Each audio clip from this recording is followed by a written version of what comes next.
ஐ மீன் 2019 மலையாள சினிமா மூலமாக love action drama மூலமாக நான் அறிமுகமானேன். அதுக்கப்புறம் பீஸ்ட் படத்தில் விஜய் சார் கூட ஒரு காம்பினேஷன் சீன் பண்ணியிருப்பேன். இந்த மாதிரி சின்ன சின்ன கேரக்டர்ஸ் தான் பண்ணியிருக்கேன். அதுக்கப்புறம் தான் அந்த ஃபயருங்கிற ஃபில்ம் வந்து எனக்கு ஜேஎஸ்கே சார் கூப்பிட்டுருந்தாரு, கதையை சொல்லியிருந்தார். ஃபஸ்ட்டு நானும் சினிமாவுக்கு புதுசு தான். ஃபஸ்ட்டு இந்த கதையை கேட்கக்குள்ளே கொஞ்சம் பயந்துட்டேன். கொஞ்சம் கண்டென்ட்டெல்லாம் கொஞ்சம் அடல்ட்டாக இருந்துச்சு கேட்கக்குள்ளேயே.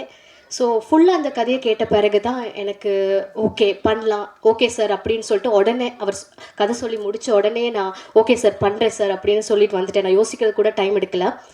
ஏன்னா இந்த சமூகத்தில் பெண்களை ஏமாற்றும் ஆண்களுக்கும் சரி, ஆண்களால் ஏமாற்றப்படும் பெண்களுக்கும் சரி, இது ஒரு முக்கியமான படமாக இருக்கும்.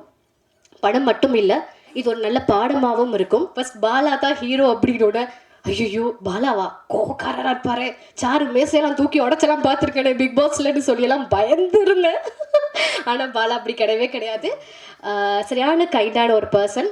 I'm so happy to work with you Bala.